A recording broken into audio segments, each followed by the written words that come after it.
We will now have statements from our principals to be given first by Secretary Pete Hegseth, to be followed by Secretary Gilbert Teodoro Jr. Secretary Hegseth, sir. Thank you very much. Well, good afternoon. Mr. Secretary, thank you for an incredibly productive afternoon. We're really glad to be here in Manila with Secretary Teodoro on my first trip as the Secretary of Defense in the Indo-Pacific. You know this, the audience knows this, the United States has been fighting shoulder to shoulder with the Philippines since World War II. Our partnership not only continues today, but we are doubling down on that partnership. And our ironclad alliance has never been stronger. This morning, I also had a chance to meet with President Marcos. And Secretary Teodoro and I just had as I described, very productive discussion about how to not just continue, but accelerate the progress in U.S.-Philippines alliance. We agreed on the next steps to reestablish, and that's key, reestablish deterrence in the Indo-Pacific region. These efforts build on an ongoing $500 million commitment in foreign military financing and other security assistance to support the Philippines' military modernization. First, we agreed that the United States will deploy additional advanced capabilities to the Philippines. This includes using the Nemesis anti-ship missile system and highly capable unmanned surface vehicles in Exercise Balikatan this April. These systems will enable U.S. forces and the armed forces of the Philippines to train together on using advanced capabilities to defend the Philippines' sovereignty. Second, to enhance interoperability for high-end operations, we agreed to conduct bilateral Special Operation Forces training in the Batanes Islands. Did I get that right? Batanes, Islands. Special Forces training together. Third, Secretary Teodoro and I agreed to prioritize bilateral defense industrial cooperation, which is critical. So today we published a joint statement outlining our priority areas for cooperation. This includes co-producing unmanned systems and increasing combined logistics support. I was just in Guam before I came here. We can talk about big systems and advanced technologies, but if you don't have logistics support, I see the folks who run militaries and run formations, you need logistics support to actually operate and advance forward. These initiatives will help us share burdens and promote a more comprehensive partnership. We intend for these efforts to boost both of our economies and strengthen supply chain resilience. And finally, we agreed to launch a bilateral cyber campaign. We're going to work together to reduce cyber vulnerabilities across our alliance, and increasing cybersecurity will allow even more advanced operational cooperation. The challenges we face require that kind of team effort. But I'll tell you this, those aspects are just the beginning. We had our meeting this morning, we had a meeting with the President, we had a meeting in here, we had private meetings as well. I can assure you, and I can assure all those watching, this is just the beginning of what will continue to be an incredibly fruitful alliance. So together we'll encourage our other partners and allies in the region to step up their efforts and their cooperation to increase defense capabilities and strengthen deterrence. We have already set a robust agenda for the next few years. Our staff and both of us are going to remain actively engaged. It reflects the strength, as I said, of our ironclad alliance, particularly in the face of communist China's aggression in the region. And our partnership demonstrates our commitment to peace and security in the Indo-Pacific. As our president, who sends his greeting, President Donald Trump talks about often and demonstrates, we will achieve peace through strength. We do not seek war, we seek peace. But those who long for peace must prepare for war. And we stand united shoulder to shoulder. So, Gibo, if I may, you can call me Pete anytime you want. Thank you for hosting us today and for making great progress alongside us. I look forward to working closely with you to solidify that peace through strength. Thank you very much, sir. Thank you very much, Secretary Hegseth, sir. We now invite Secretary Teodoro to give his statement. We thank the Honorable Secretary Pete Hegseth, the Secretary of Defense of the United States, for his momentous visit to the Philippines. It is an honor for the Philippines to host Secretary Hegseth's first visit to Asia during his first trip to the Indo-Pacific.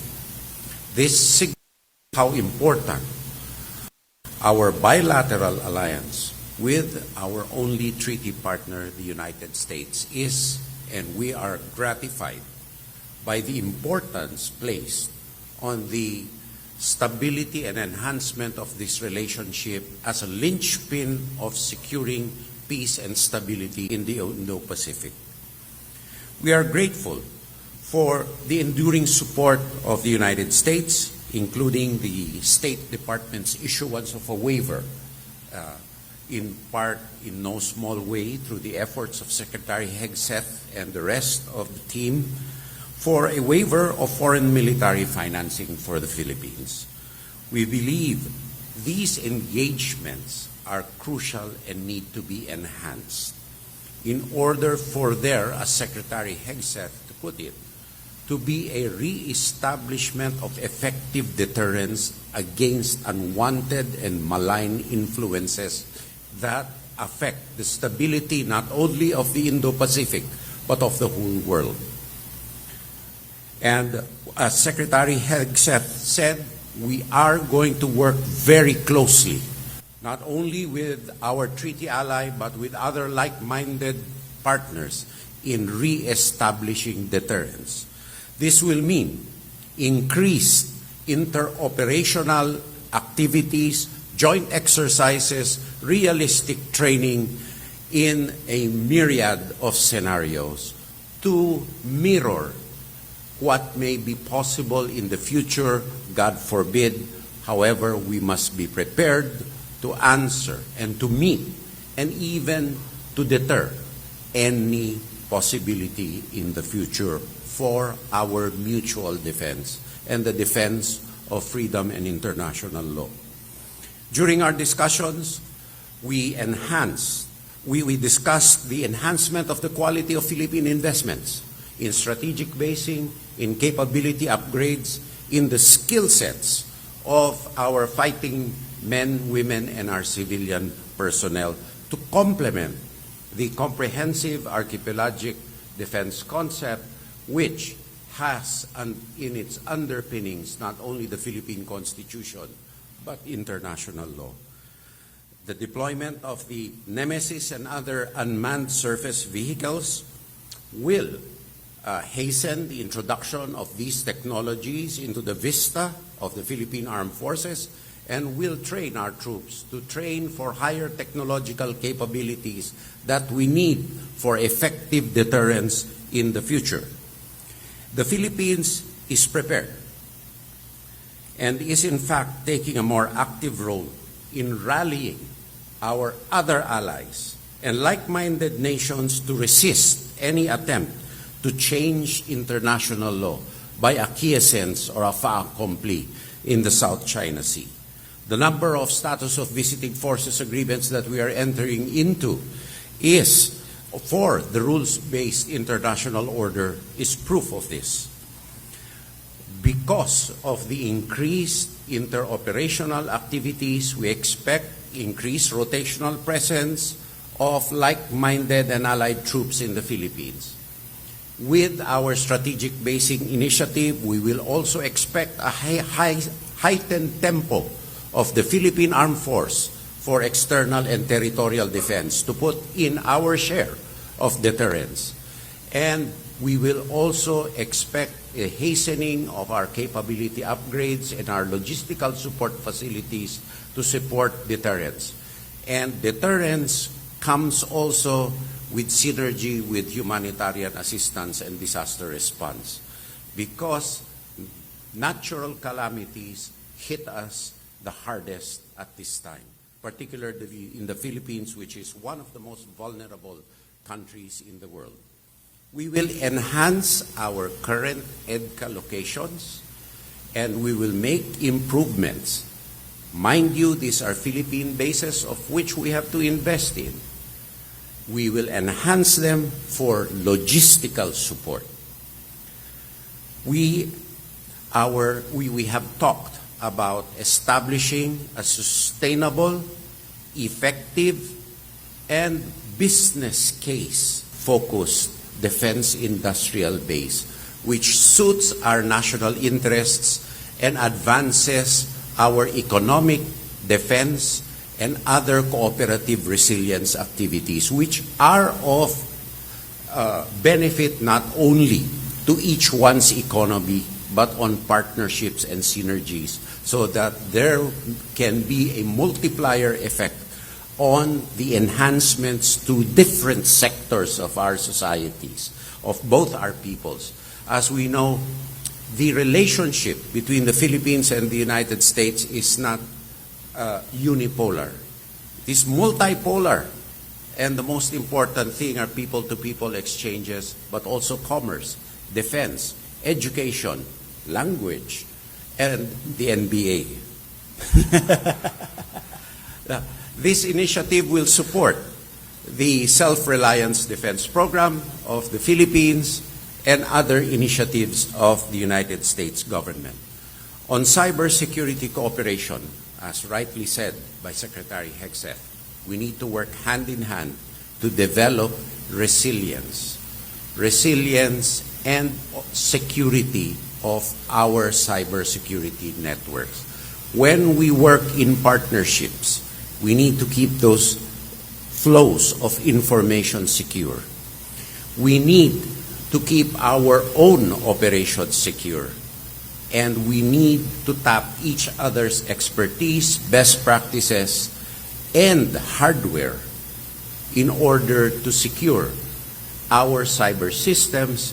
And this is not a one-stop deal. It goes on and on as threats evolve.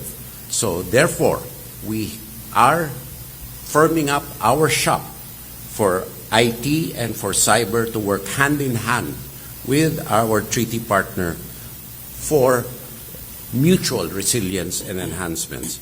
In closing, I would like to categorically state that what is at stake in our unilateral and bilateral activities is not merely the security of either the United States or of the Philippines. We are facing a common threat, which now is the overreach of the Communist Party of China. So the Indo-Pacific, the rule of international law, freedom of navigation, and individual personal freedoms are what are at stake here. Therefore, as President Marcos has stated, U.S. leadership is essential to the continuing peace and stability of the Indo-Pacific. We look forward to the outcomes on the working levels of what we have agreed to and discussed here during our meeting, especially as we mark this year the 80th anniversary next year of Philippine-U.S. ties in 2026. Once again, we are very thankful for the visit of Secretary Pete, who has not only built rapport with the Department of National Defense, but with the PT session with our troops, he has truly made his mark. Thank you for your visit, Secretary Pete. Thank you very much, Secretary Teodoro, sir. We will now begin our question and answer portion. I now invite our co-moderator this afternoon, Mr. Sean Parnell, DOD spokesperson, to call the name of the first journalist. Well, thank you. Bill from the Washington Times. Hi. Bill Gertz with the Washington Times. China is waging aggressive gray zone warfare in the South China Sea. Will the Trump administration order the Navy's 7th Fleet to provide a greater enduring naval presence in the South China Sea, considering the Biden administration failed to provide visible support there to a key U.S. ally, the Philippines? Well, Bill, it's a great question. You're right. What we're dealing with right now is many years of deferred maintenance, of weakness, that we need to reestablish strength and deterrence in multiple places around the globe, but pertinently today for this region. There was a lot of talk about shifting, a lot of talk about emphasis on the Indo-Pacific, a lot of talk about allies. What the Trump administration will do is deliver, is truly prioritize and shift to this region of the world in a way that is unprecedented to match the threats of the future, with a recognition that for the 21st century to be a free century, America needs to stand alongside our allies and partners, shoulder to shoulder. Today it's the Philippines, tomorrow it's Japan, it will be Australia and South Korea and other nations in this part of the world, where together, by, with, and through, we will establish the deterrence necessary to prevent war. You mentioned the 7th Fleet. It's not my job to determine where the 7th Fleet goes. I defer to Admiral Paparo and his war plans, real war plans. Admiral Paparo understands the situation, understands the geographic significance, understands the urgency, and is prepared to work with those in the region to ensure we are leaning forward in our posture, not waiting for events to develop, not retrograding to places further from the front, but deploying capabilities forward, posturing and creating dynamics and strategic dilemmas for the Communist Chinese that help them reconsider whether or not violence or action is something they want to undertake. Again, President Trump is a peacemaker. President Trump seeks peace. That's my message here as well. But in order to bring that peace, we will be strong. Our allies will know we stand with them. Our admirals are prepared and they will be properly equipped. We're rebuilding our military under President Trump, reviving that warrior ethos across the force. You know, I look out at the men and women of our military, many of which I did PT with this morning, younger and more fit than their secretary. And I see mechanics, I see special operators, I see lawyers, I see fuelers, I see pilots, I see sailors, all with different jobs, but what I ultimately see are warriors in the profession of arms, here deployed forward with our allies, postured and prepared to deter war. So Admiral Paparo is exactly where we need him to be, with contingencies laid in place, and we will be positioned to stand with our partners, hopefully to prevent any conflict at all. We now call on Mr. Chad Williams of Agence France Presse to ask his question.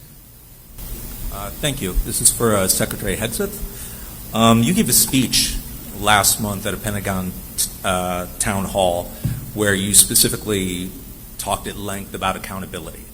And I'm wondering, including even in the smallest things you said, and I'm wondering if now, as we have the Senate Armed Forces Committee asking for a report into the signal controversy, if you feel, as the leader of the Defense Department, you have any level of responsibility for what Marco Rubio and some other people have called a mistake. Thank you for the question. I'm responsible for ensuring that our department is prepared and ready to deter and defeat our enemies.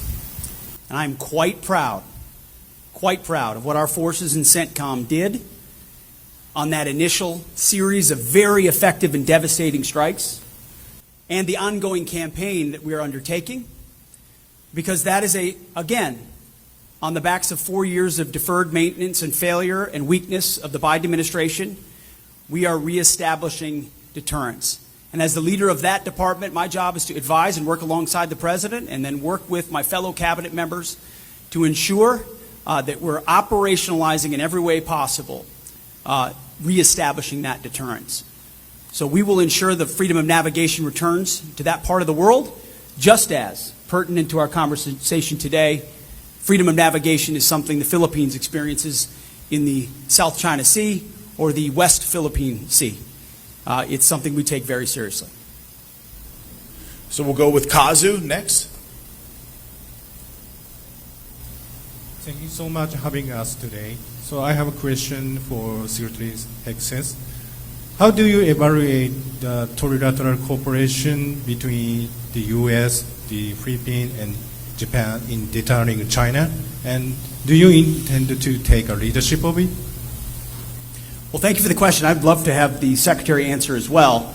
As he mentioned, this is not just country-to-country bilateral cooperation. This is trilateral. It's multilateral.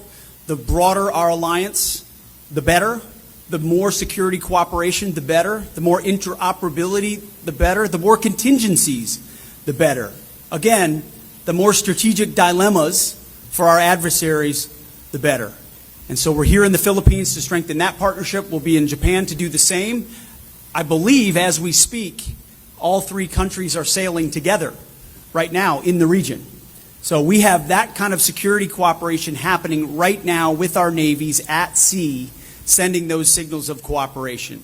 And I know President Trump values greatly the ability to bring together an alliance as opposed to just unilateral action, which is never as effective. But I would defer to the Secretary's thoughts as well. Well, thank you very much, Secretary Hegseth. The trilateral cooperation has been going at a very fast pace. As a matter of fact, we also, aside from the multilateral cooperative activity right now ongoing, Japan has just announced its inauguration of the Joint Operational Command under General Nagumo, which is at the operational level a result of our trilateral partnership.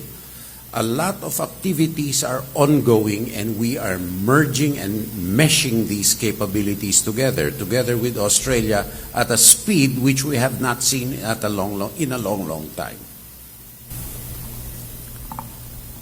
For the last question, we'll have JP Soriano of GMA News. Secretary Teodoro, Secretary Hegseth, welcome to Manila.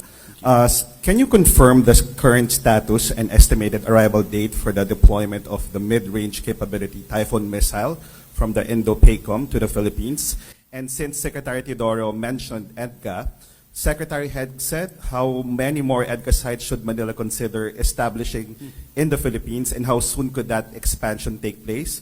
Additionally, and last question, how do you respond to China's warning regarding military cooperation with Manila, particularly their assertion to the Philippine government that, and I quote Chinese MOFA, nothing good could come from opening the door to a predator? Thank you. Go ahead. On the EDCA sites, as I stated earlier, that they will remain as such, and enhanced development will be taken thereon. On the medium-range capabilities, we will neither confirm nor deny any deployments. We will train as we see fit, and the Philippine Armed Forces will equip as it sees fit. And lastly, let the facts speak for themselves. I mean, where did the quote come from on the predator thing? Chinese MOFA. I think their worldview is really quite limited. That's why the robotic quality of their statements. I think that characterizing people who do not appropriate parts of the South China Sea as their own, as they do the 10-dash line, speaks loudly of themselves rather than others. And there was a collatilla to that, I believe, that the Philippines should not be a mouthpiece of any other country. You know, that's once again the product of a limited worldview, of a closed society. We don't practice propaganda in this country. We practice free speech and democracy. So the Philippines is not a mouthpiece, unlike they themselves, who are mouthpieces of Xi Jinping thought. You know, the problem is, you will hear me, the United States will hear me, Filipinos will hear me, but 1 billion or more Chinese won't get to hear what I said. Powerful words. I will just add two things. There's a long line of countries in the past who have attempted to test U.S. resolve. We are resolved at this time, at this moment, to work with our partners to reestablish the warrior ethos, to rebuild our military and reestablish deterrence, and come alongside our allies and partners, first and foremost, in this region. And then I also, on behalf of the American people, want to thank the people of the Philippines. I want to thank you for your friendship. I want to thank you for your partnership. I want to thank you for your love of our country and our of yours. It is a long, enduring friendship and partnership. So much so that myself and my team will be heading to the U.S. military cemetery here in the Philippines later on today. Which, shame on me, I knew there was a large one here. I didn't know it was the largest outside of the United States U.S. service member graveyard in the world. What a demonstration of the sacrifice America has been willing to make over decades, the resolve that generations of Americans have been willing to show for the cause of freedom. We don't seek intervention. President Trump has made it clear we don't seek war. We don't seek to nation build. We don't seek to use chess pieces and move them around the board. All we seek is peace. All we seek is freedom and cooperation and mutual benefit. And we find that in friends like our friends in the Philippines. But do not mistake our friendship. Do not mistake our belief in peace and our desire for peace for a lack of resolve. Too many have. And America still stands strong today and will continue into the future. So I want to thank you all. Thank you very much, sirs. That ends our press conference. I now invite our two secretaries to stand together in front of the podium for our final video and photo opportunity.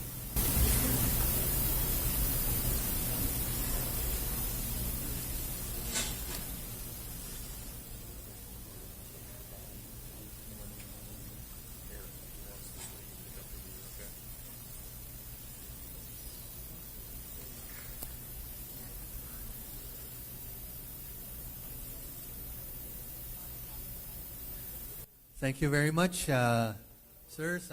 I'd like to ask everyone to kindly stay in their seats until our two principals have left the venue, along with the entourages, please.